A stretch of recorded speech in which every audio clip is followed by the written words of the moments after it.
de uma empresa. Eu uso esses livros como referência, né? A Cultura Organizacional e Liderança do Edgar Schein, a Great Place to Work, que é da GPTW, e fala um pouquinho sobre o resultado que tem por trás disso da cultura. E esse aqui, que está até ali na prateleira do Pedro, eu conheci a partir da Cecília, que é o novo Código da Cultura, e ele me guiou para uma transformação cultural dentro da QRC. Porque a QRC, nos últimos anos, ela se transformou muito, ela virou uma empresa de capital aberto, ela dobrou de tamanho dentro da pandemia, ela também fez que não ia perder uma cultura tão forte que era premiada por muitos anos. E aí foi quando eu comecei a falar, não, a gente tem que se transformar. E esse livro aqui me ajudou muito na condução do projeto de evolução cultural.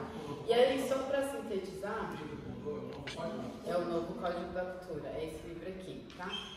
Tem uma cultura tão forte que ela é de fato humana, assim, não é de boca para fora, assim. Ela transforma a vida das pessoas pelo lado subjetivo, pela consciência, pela subjetividade, pela sensibilidade. E por muitos anos eu fui questionada, mas a cultura traz resultado? E eu falava, sim, ela traz resultado. E aí, em algum momento, eu trouxe esse slide para a executiva da QRC, que é exatamente assim. Hoje a gente precisa entender o negócio. A Ana Carol falou uma coisa legal, porque você precisa entender como que é a cultura.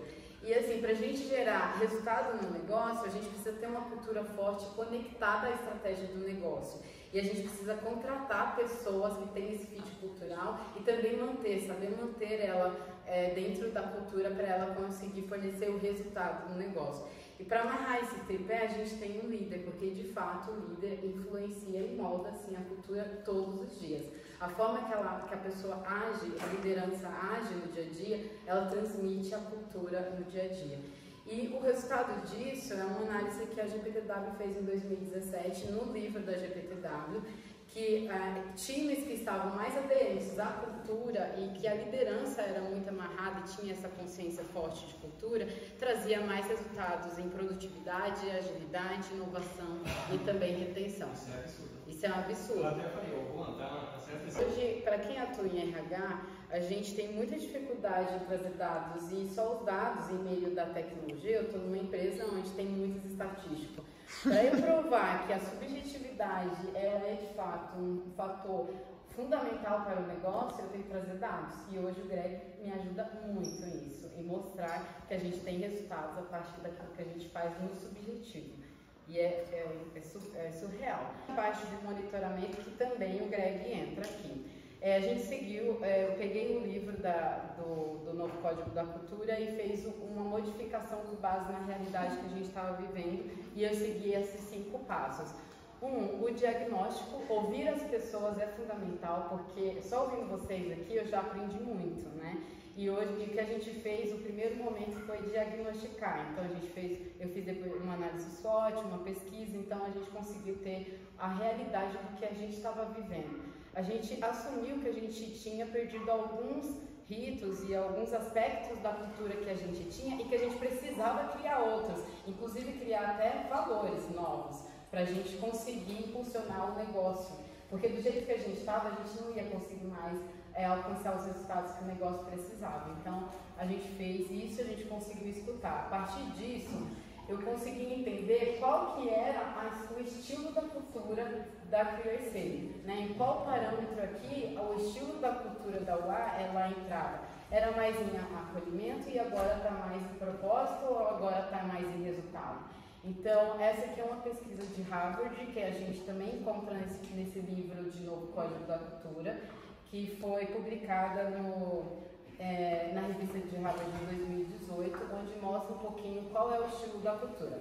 A partir daquele diagnóstico que eu já fiz com base na metodologia dos estilos de cultura e consegui identificar. O Boa me ajudou muito no diagnóstico aqui, com esse pensamento estatístico aí, me ajudou bastante. A gente conseguiu endereçar. Hoje a cultura da QRC está mais no estilo de acolhimento e resultado, mas antes estava muito mais forte em acolhimento e a gente percebeu que a partir desse estilo a gente precisava modificar algumas coisas. O terceiro ponto foi envolver a liderança. Não adiantava, eu ficava com os dados ali para mim. Eu peguei o CEO, eu peguei toda a executiva, combinei eles uma frequência no Fórum Estratégico de Cultura e a gente começou a moldar o que de fato a gente precisava para aquela cultura ser mais forte e impactar o negócio. E aí foi que a gente desenhou o nosso propósito, sonho grande, os nossos valores e as nossas práticas e documentamos hoje no Guia da Cultura. Só que não adiantava estar só documentado, né? Ela precisa ser vivida. A cultura ela não pode estar só numa parede ou num documento, ela precisa ser sentida no dia a dia, né? Então, só o fato de eu ter envolvido o CEO, e o Pedro não estava nessa hora, né? Pedro me abandonou por um tempo. Depois um ano fora. Que bom, né? Que evoluiu bastante. Evoluímos bastante.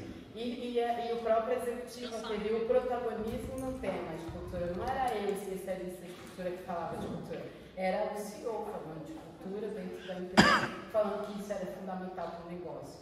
Daí, então, a gente percebeu que a comunicação nossa precisava também mudar. Antes a gente falava que a gente não ia mudar a nossa cultura, a gente ia se transformar. A gente dobrou de tamanho, a gente fez layoff, a gente fez IPO e falava que não mudava. E sim, gente, mudava, porque a cultura é viva. O que não pode mudar é a essência, mas a cultura é viva, ela se transforma. E que bom, né? Então, a partir daí, a gente moldou também, eu comecei a avaliar a comunicação para a empresa. A gente desenhou o documento, é um guia de cultura, mas a gente vive ela nos dia a dia, nos fóruns, nas conversas, e hoje quem fala desse documento no dia a dia são os próprios clear lovers. Eles estão espalhados por aí, engajados para fazer isso tornar uma realidade. E como que a tecnologia entra para isso? No quinto passo, que é o último, que é monitorar o que a gente faz. Então, como eu falei, não adianta estar no documento, tem que estar no dia a dia. E para isso entra o Greg. Aí eu vou até levantar, porque assim, eu sou apaixonada pelo Greg. Se me dispensarem da Kersia, eu vou pro Greg. Mas assim, quem me apresentou o Juan, eu conheci na entrevista, né? Eu fiz o processo de entrevista. Foi em 2015. E eu aprendi com ele a tocar violão, porque a gente tinha um grupo de afinidade de violão. E até hoje eu só sei tocar uma música, E as ferramentas que eu já trabalhei, eu já atuo no mercado, e com RH já tem 16 anos. Quando a gente buscava tecnologia, só vinha a tecnologia pela tecnologia. Só vinha, porque isso aqui dá para você fazer isso, dá para fazer aquilo. No Greg não, o que está por trás é uma pessoa que está por trás, que vai usar a plataforma é uma pessoa. Então está muito voltada à gestão de pessoas e eu achei isso um diferencial. Hoje, como eu monitoro as práticas lá, a gente tem esses aqui são as carinhas dos módulos que a gente tem mais módulos de que eu não consegui colocar aqui, mas a gente tem aí o engajamento dos nossos principal ritual, que é a T. A T é um momento que a gente faz lá de escuta, de falar, de palestra, enfim, e a gente tem um que monitore, a gente fez todo um processo de gamificação por trás. Tem a biblioteca que a Bia citou, mas além da biblioteca nos ajudar a manter as pessoas com uma comunicação efetiva. Lembra que eu falei que políticas e normas são coisas que também moldam a cultura? A biblioteca proporciona isso também, porque está lá, a gente sabe que está lá. Além disso, a gente tem um mural, a gente tem a news que mantém as pessoas todas ali atentas à comunicação. Hoje a gente tem 98% de aderência e de engajamento com a plataforma. E a partir delas a gente consegue entender quais são as comunicações, as ações que a gente faz que dão mais match no dia a dia para as pessoas. Esses dias a gente comunicou, por exemplo, o nosso programa de reconhecimento e ele foi os mais curtidos na plataforma. A partir dessas métricas a gente sabe o que mais engaja as pessoas ou não. A gente também tem um monitor de clima lá, que é a nossa Pulse, então a gente faz uma pesquisa a partir da plataforma. A gente acabou de fazer uma Pulse lá, a gente consegue saber como que está o clima. E aqui a gente é a gestão dos OKRs, que é a parte que foi o Fê que desenhou junto com o Greg, onde a gente consegue ter também o nosso...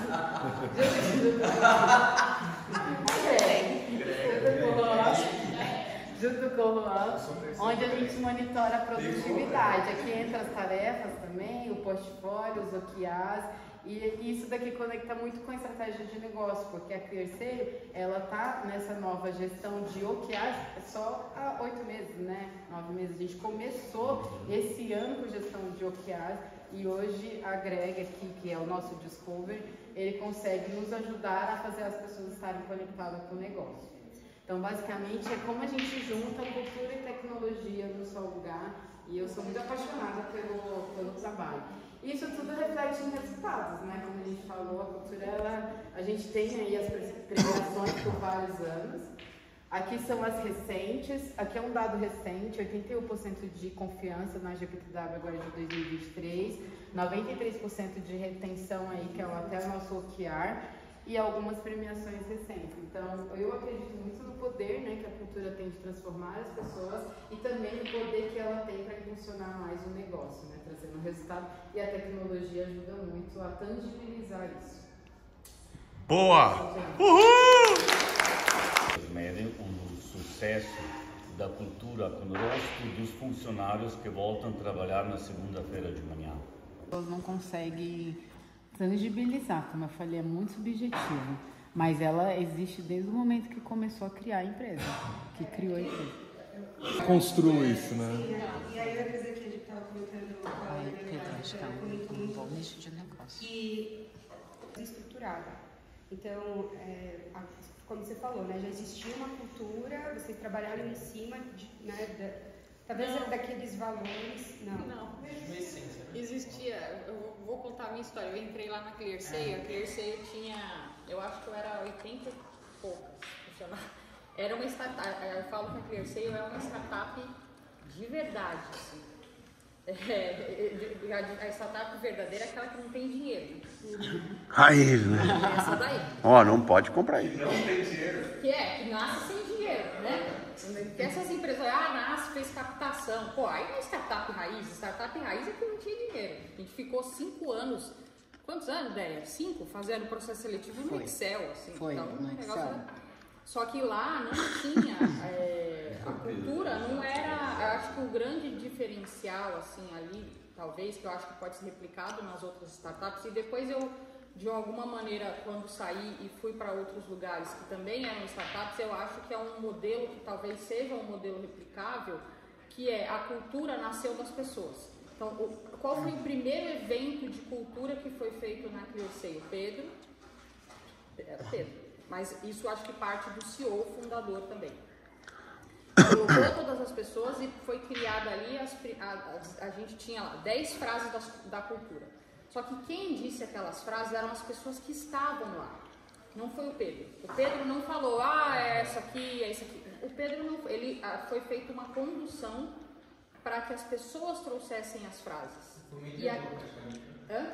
Ele mediou, exatamente. Então, assim, claro, a essência da cultura veio do Pedro como, por exemplo, gerar confiança, porque a essência do negócio é gerar confiança. Então, a partir dali tinha... A gente evita fraude, tá?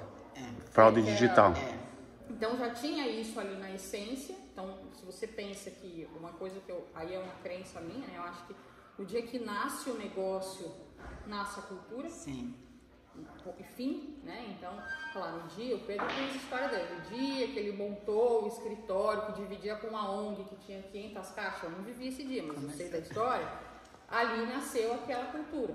Mas quando chegaram as pessoas, acho que o primeiro evento realmente de cultura foi esse. As pessoas trouxeram isso. Então, todo mundo estava comprometido com aquelas 10 frases. E pronto, aquilo ali é a cultura da empresa. Como que a gente vive aquilo? Né? Então eu cheguei com a missão de, Roberto, eu tenho essas 10 frases aqui, como é que a gente vive essas 10 frases? Parabéns, obrigado, né? Prêmio.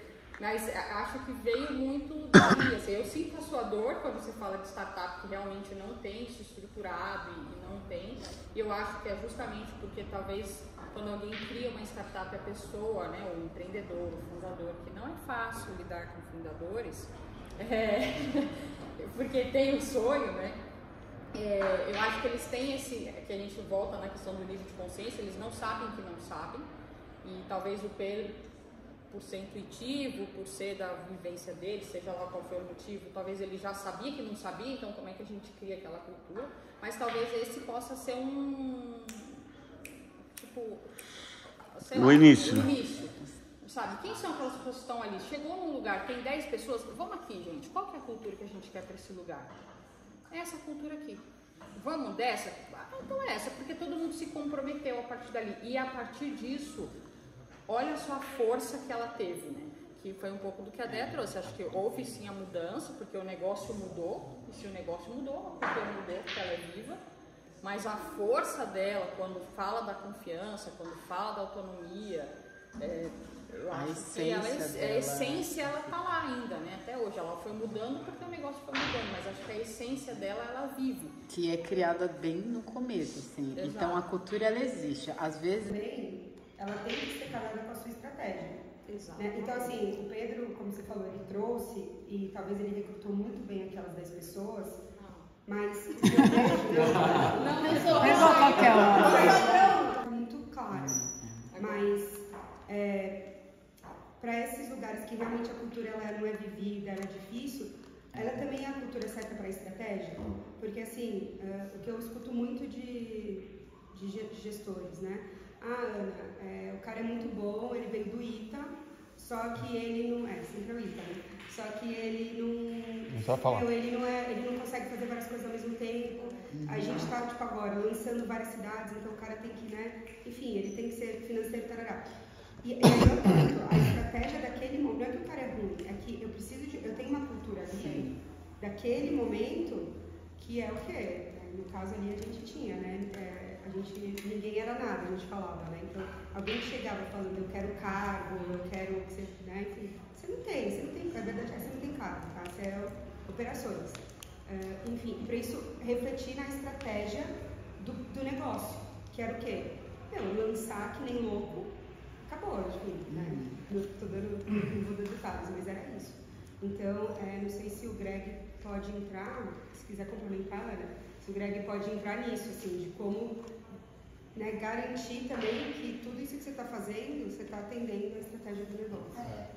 Estou pensando em contexto, uma startup pode ou não chegar lá, e uma empresa grande sempre foi uma startup em algum momento, mas no princípio o fundador, ele realmente tem um papel, que é conseguir transmitir qual é a visão, né? Que ele está tentando dar vida, né? Ele tem uma visão e ele quer dar vida. Vamos ver se a empresa, a organização tangibiliza, significa está dando vida à ideia dele.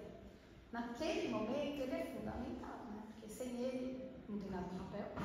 Sem ele não existe, você não sabe onde tem. Então ele vai te dando guidance, ele vai te dando a diretriz, que depois no futuro, uma visão compartilhada, uma estratégia, consegue dar. Quando você está numa empresa madura, muita gente não sabe nem qual é a estratégia, ela sabe que ela está no nível de processo, mandaram ela fazer aquilo que alguém pensou para chegar num lugar que já foi definido antes. E aí aquilo se perde, ela se sente infeliz, se sente aquela Taylor né? E aí você se desconecta do todo e vai embora, ela está lá para o benefício, tá certo? Então o que eu acho, talvez seja uma frame, para você poder abarcar, porque eu estou vendo que você está preocupado com vários tipos de empresa em vários momentos, eu estava até pensando, por que a gente está pensando com quem está começando? E não com quem filosofia, e que fala assim, tem 4 estágios de desenvolvimento, de maturidade. O primeiro é esse, que é do princípio, depois eu posso compartilhar. E tem sempre 4 layers, e isso tem a ver com o ser humano, tá? A gente aceita muito. Assim. E com tudo no mundo, tudo que é vida. Tem recursos, o nível da matéria, de recursos, dinheiro é uma das coisas, não só, mas todos os recursos. O segundo é o dos processos, o terceiro é das relações, e o quarto é da identidade. A cultura está no nível da identidade, né? Ou seja, o que uma empresa que faz exatamente a mesma coisa que a outra se diferencia daquela outra? É a cultura, é a identidade dela, são os valores, as crenças que são vividos que são tangibilizados a partir da leitura do comportamento. E o comportamento é isso. O que é o comportamento? Qual é o ritual? Toda segunda-feira de manhã tem uma reunião para saber o que aconteceu, todo varejo assim, no final de semana. E a semana do varejo não começa na segunda, começa na quinta. O segundo da semana é sempre quinta-feira. Por quê? Porque é ali que vai estar vindo. Então, da segunda a quarta, prepara para quinta, domingo, tudo bem. Enfim, então, 35 anos de varejo. Só sei falar disso, claro. Mas, bom. Então, o telefone, eu entrei no Walmart, era a 3ª funcionária, uma empresa grande era, mas era Greenfield, que estava no chão para fazer reunião. Eu não tinha mesa, não tinha telefone e o mercado não tinha código de barras. Chegou no Brasil por quê? Plano real, estabilizou a moeda. Falei, beleza, vamos entrar no mercado. E é assim, entendeu? Então, assim, a primeira coisa que está preocupada não é com quais são os valores. Está isso está no empreendedor, no cara que veio aqui representar. A gente vai copiar ele, por quê? Porque a gente é assim, entendeu? Pega uma criança, o que ela faz? Ela usa um modelo, que modela os pais. Depois ela vai para a escola, ela começa a escrever, ela começa a se apoiar nos professores. Eu adoro olhar criança, então quando você fala de educação, quando eu não sei uma coisa, eu fico olhando meu filho, como ele aprende, como ele... Então, eu tenho muita dó de quem não demorou 8 meses, né? Foi por isso que eu pedi demissão do treino perfeito, só que eu vou ter que mudar para ser cliente. Né? Isso aqui não funciona. Eu pedi demissão porque eu falei, eu não quero isso pra mim. Então, assim, sim, eu poderia ter babá. Não foi, parece que eu tive filho, eu não queria ter babá. E eu falo assim, como assim alguém não consegue trabalhar, entregar valor? Eu consigo. Mas acontece que o que está escrito na parede não é o que era feito. Então,